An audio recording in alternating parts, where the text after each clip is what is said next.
El Ministerio Apostólico Altar de Jehová de Eclesia presenta lo mejor del trigo. Apóstol Lourdes Bravo de Villar.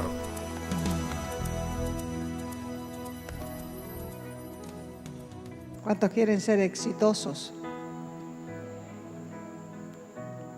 ¿Y cuántos están dispuestos a invertir para ese éxito? La definición del éxito es muy personal, es propio, es único, es particular. Quiere decir que cada persona tiene una definición de éxito. Para algunos, el éxito es una sensación de plenitud, de seguridad y de felicidad. Para otros, va más allá del dinero, de la fama y del poder. Es una felicidad interna. Para otros, el éxito es sentirse bien consigo mismo como persona, lograr lo que necesitan. Es un estado interno de paz. Para otros, el éxito se basa en los objetivos que se fijen en la vida y si logran pasar las dificultades, se consideran exitosos. Si no lo logran, se sienten fracasados. Para otros, el éxito es poder, amor, dinero y fama. Con esta mentalidad se levantan muchos en la sociedad y terminan detrás de unas rejas o muertos. ¿Cuántos quieren ser exitosos en la vida?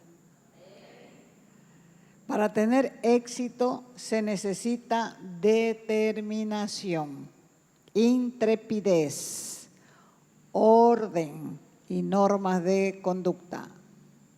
¿Qué es determinación? Es la acción y efecto de determinar. Viene a ser la resolución para hacer algo. La determinación viene con valor y viene con osadía. Por eso se dice, llegó a tal lugar gracias a su determinación, a su coraje, a su fuerza de voluntad. Una persona exitosa no es una casualidad, sino que es una realidad en aquel que se esfuerza en la búsqueda del conocimiento. Esa persona se llena de entusiasmo, de optimismo, de disciplina, de perseverancia y sobre todo de fe de que puede lograr lo que determina. Se puede tener éxito en lo material y también se puede tener éxito en lo espiritual. Un hombre de éxito es aquel que a pesar de los fracasos no se debilita, sino que saca fuerzas de flaqueza y sigue insistiendo hasta que consigue triunfar.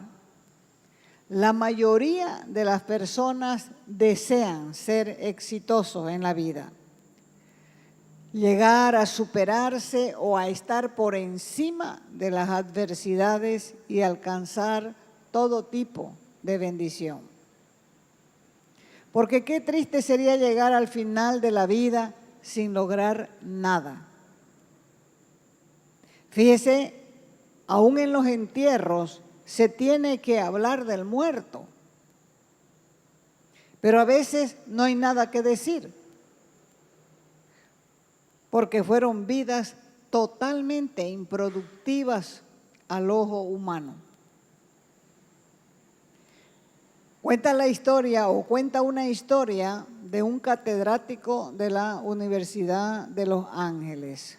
Un día este hombre salió a su balcón, vivía en un apartamento, un edificio, miró la ciudad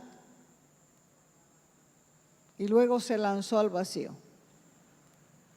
¿Se suicidó? Sí, se suicidó.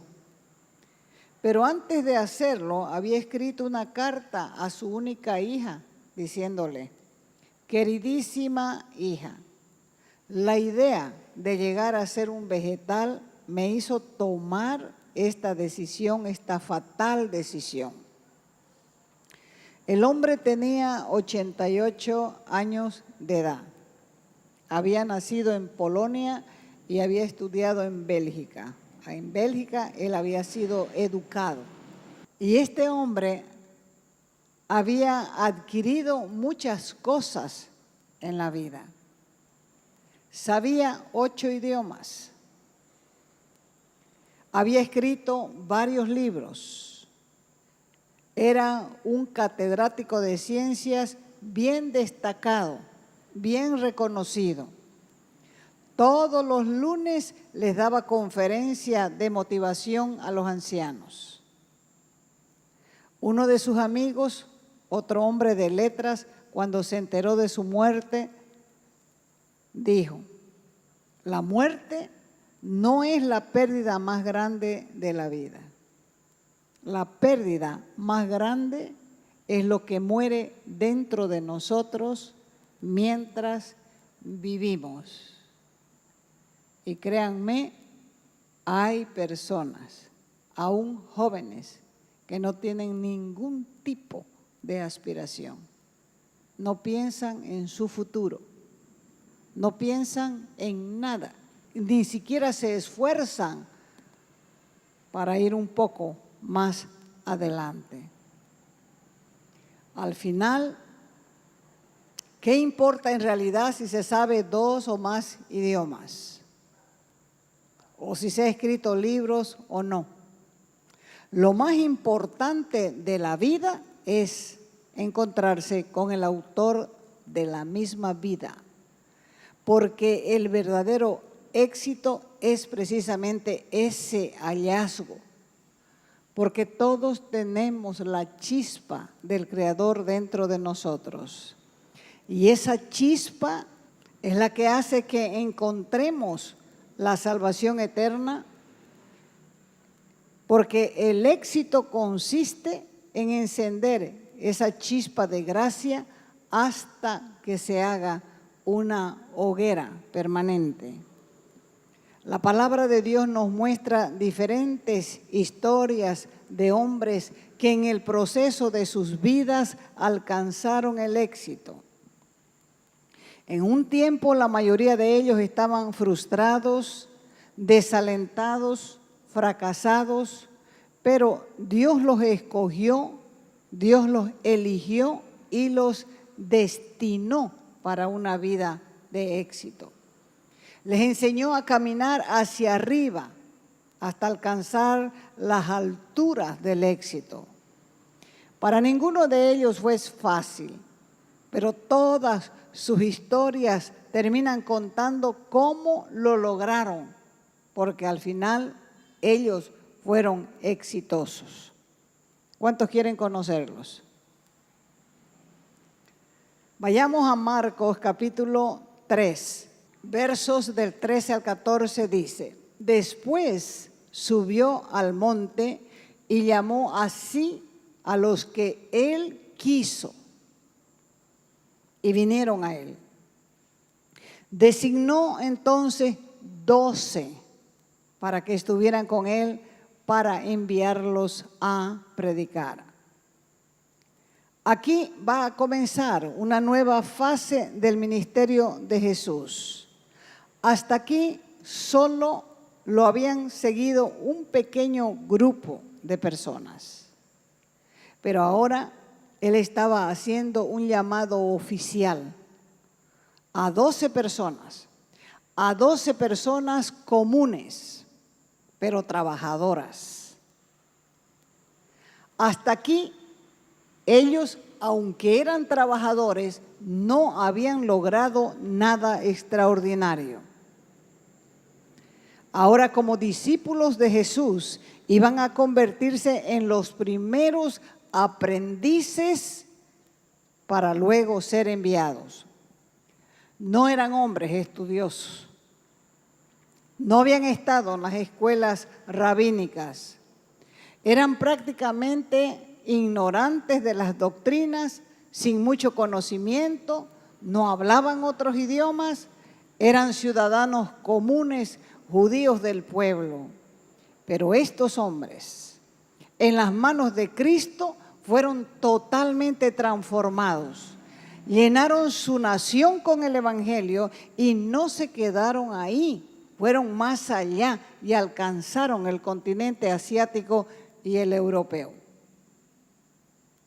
En el proceso tuvieron sus caídas, pero su éxito, el éxito de ellos nos alcanzó a nosotros.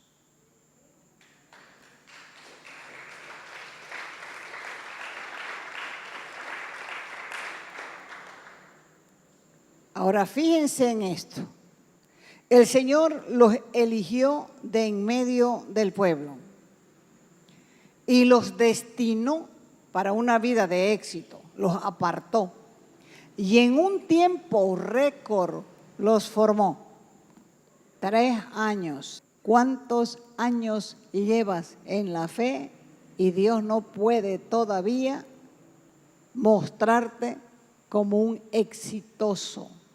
Los formó, los preparó y puso en ellos un espíritu diferente a fin de que pudieran recibir y poseer su herencia en Dios. Nosotros tenemos como cristianos un espíritu diferente.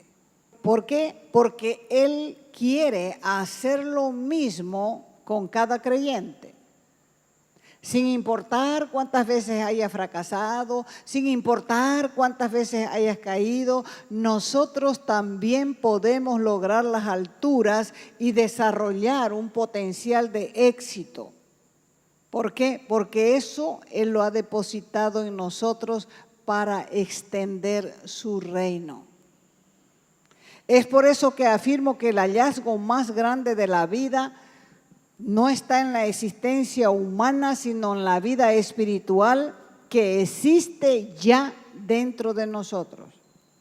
Tenemos la chispa del Creador y esa chispa es lo que va a hacer posible que marquemos la diferencia. Si no te decides, vas a pasar sin pena ni gloria. Va a llegar tu día de que te vayas de este mundo y la gente va a tener que mirar tu cajón para saber qué te llamabas. ¿Pasa así? Pasa. La gente que pasa sin pena ni gloria, tienen que mirar para ver qué se llamaba el difunto. Pero la gente exitosa es conocida y los otros conocen su nombre. Saben quiénes son. ¿Cuántos quieren marcar la diferencia? Depende de ustedes. Dios te invita a subir a las alturas porque Él desea hacer algo grande y glorioso con vos. Su propósito es arrancarte lo ordinario, sacarte lo común, lo rutinario y elevarte a una vida superior. Jesús llamó, desafió, convocó a los que serían sus futuros apóstoles. Primero fueron llamados para discipularlos. ¿Por qué? Porque Dios quería sacarlos de lo ordinario, de lo común, para ser preparados en las alturas. Segundo ejemplo, Éxodo 3:3. Moisés estaba hablando consigo mismo, iré yo ahora y veré esta grande visión. Fíjese, después de que este hombre había sido educado en la corte de Egipto, descendió a un oficio considerado bajo para un hombre tan educado y con tantas cualidades. Y ahora estaba encadenado a una vida silenciosa en un desierto estéril.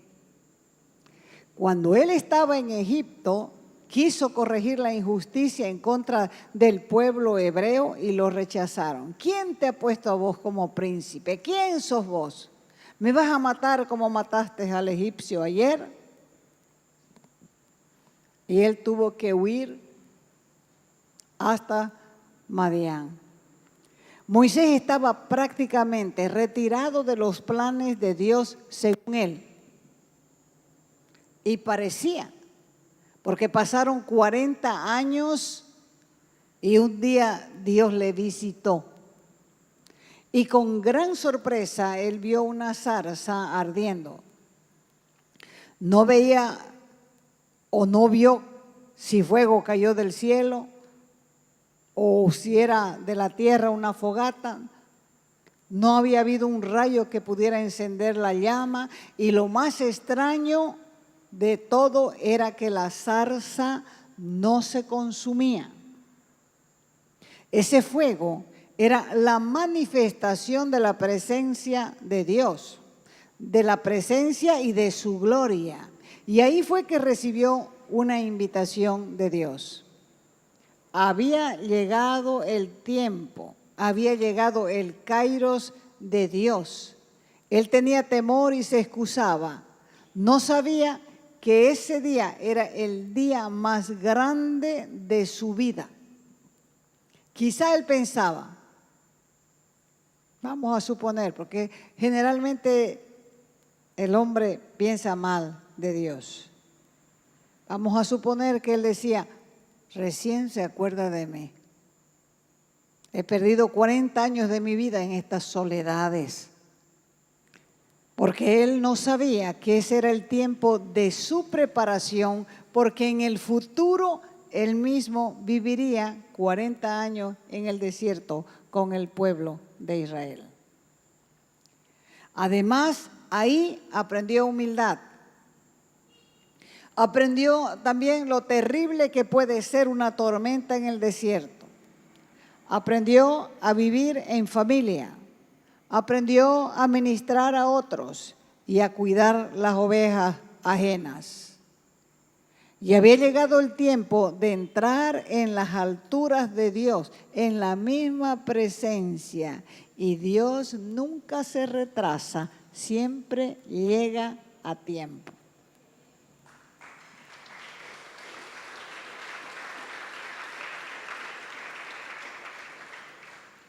La tercera ilustración. Dice Génesis 22:1, probó Dios a Abraham. Al principio de su caminar, Abraham fue probado para ver si amaba más a su padre que a Dios. Porque Dios le dijo, salí de esta tierra, deja tu parentela, yo te voy a llevar a un lugar.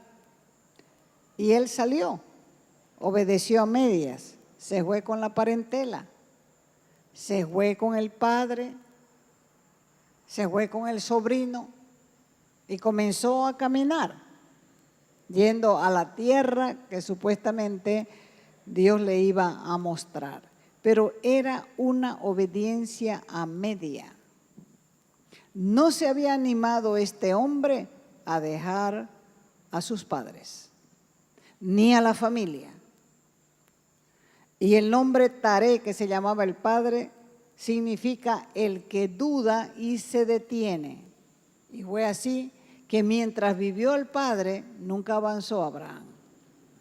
Pasó el tiempo y ahora Dios lo estaba probando para ver si amaba a su hijo más que a Dios. Dios le había dicho a Abraham que ofreciera a su hijo en sacrificio. Y esta petición era totalmente contraria a la ley que prohibía el asesinato bajo pena de muerte. Así que cuando Dios lo probó, no le dio una explicación del por qué le estaba pidiendo a su hijo Isaac, el hijo de la promesa. Cuando Dios le dijo más antes a Abraham que despida a su hijo Ismael y a su madre Agar de su campamento sabía los motivos, pero ahora con esta petición se acababa la esperanza de tener descendencia de parte de Isaac. Este hombre ha debido tener una noche tremenda, pensando, ¿cómo le voy a mirar a Sara? Voy a matar mi hijo y su hijo en la ancianidad. Se va a quedar ella con un dolor tan grande y peor sabiendo todavía que sea yo mismo el asesino de mi propio hijo. Fue una prueba dura, fue una prueba de dolor, pero este hombre tomó la determinación de hacer lo que Dios le pedía. Y bien temprano se levantó con la idea fija de ir al monte, llevando todo para el sacrificio de su propio hijo. Fue una decisión personal, porque a Sara no le dijo ni una sola palabra, porque sin duda le hubiera dicho, estás loco, no voy a permitir que hagas algo así, antes te mato a vos que mates a mi hijo. Esa es una reacción de la madre, ¿no es cierto? Pero tampoco, no le dijo nada a Sara, no le dijo nada a los criados, no le dijo nada al hijo, sino que se levantó, se alistó y comenzaron a caminar. Los criados llevaban la leña, el hijo estaba ahí, comenzaron a caminar hasta que llegaron a un lugar antes de subir a las alturas. Y ahí dejó a sus siervos a cierta distancia, prosiguió con su hijo adelante, determinado a hacer lo que Dios le había pedido que hiciera. El hijo llevó la leña, él llevó el cuchillo, iba conversando con el hijo, hasta que le hizo una pregunta al muchacho.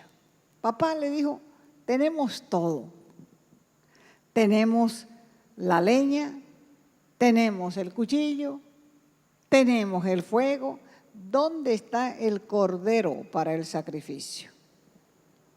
Fue una pregunta capaz de derretir cualquier hierro.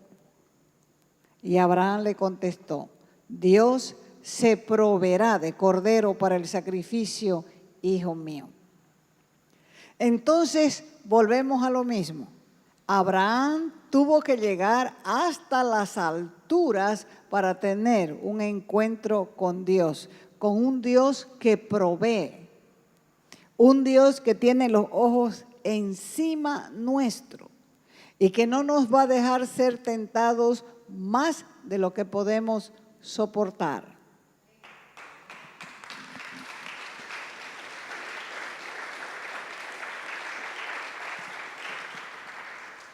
Así que procedió este hombre a hacer lo que Dios le había pedido. Amarró a su propio hijo y no dice la Escritura que el muchacho comenzó a gritar y a patalear.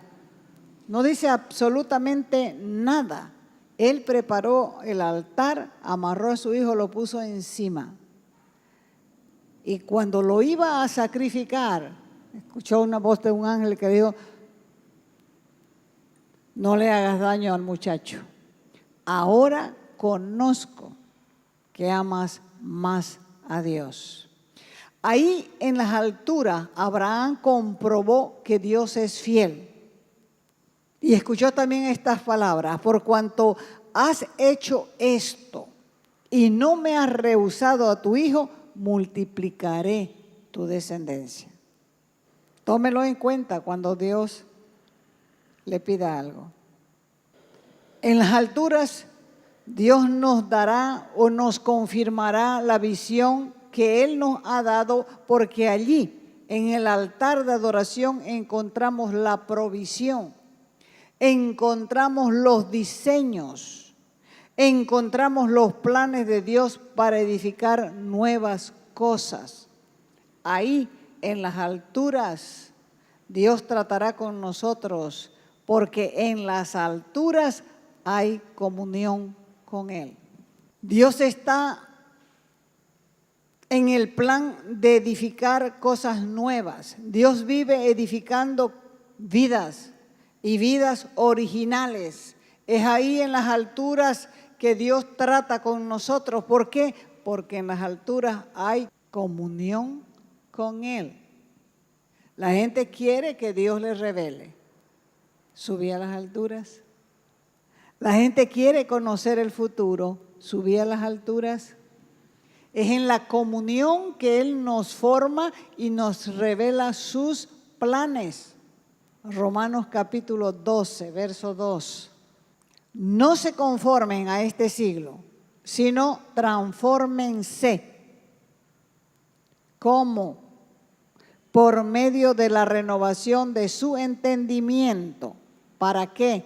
Para que comprueben cuál sea la buena voluntad de Dios, agradable y perfecta. O sea, que el propósito de Dios para tu vida está en las alturas. Y Pablo nos está animando a perseverar, a desarrollar una mentalidad superior. Una mentalidad superior es una mentalidad de reino. Cada siglo tiene una corriente de pensamiento, sea política o sea cultural. Porque la verdad es que el mundo es cambiante, pero la verdad de Dios es eterna, es inmutable, no cambia, porque Dios es el mismo ayer, hoy y por los siglos. Y en la medida que conocemos la verdad de Dios, tenemos más libertad, porque la única manera de transformar nuestra vida es renovando nuestra manera de pensar. ¿Cómo lo vamos a lograr? Nutriendo nuestra mente con la palabra, porque la palabra, escuche esto, es la expresión de la mente de Cristo. Lo que piensa Cristo está en la palabra. Y la palabra es lo único que transforma. La palabra es lo único que limpia. Abraham comenzó a ascender cuando entregó lo que más amaba. ¿Qué era lo que más amaba? Su hijo Isaac. Moisés comenzó a ascender cuando dejó el palacio y entró en la soledad del desierto. Los discípulos comenzaron a ascender cuando su maestro partió y el Espíritu Santo vino sobre ellos. ¿Siguen queriendo ser exitosos? Seguro que sí. Entonces, primero, evalúa tu vida todo el tiempo, no hoy, todo el tiempo. Mírate por dentro, haz lo que tenés que hacer. No esperes que alguien te mande o te motive. Vos mismo, animate y anda hacia adelante. Crece en las áreas deficientes. Ama tu vida, dale valor, dale el valor que Dios quiere darte, porque puedes tener una vida exitosa todavía. Y la presencia de Dios es el lugar más importante para el creyente. La presencia de Dios son las alturas. Las alturas son el lugar donde el Señor nos recuerda su amor y su gracia. Las alturas es el lugar donde recibimos paz, donde tenemos descanso. Y todos los que se acerquen podrán verte como una persona exitosa, porque encontraste la perla de gran precio que es Jesucristo.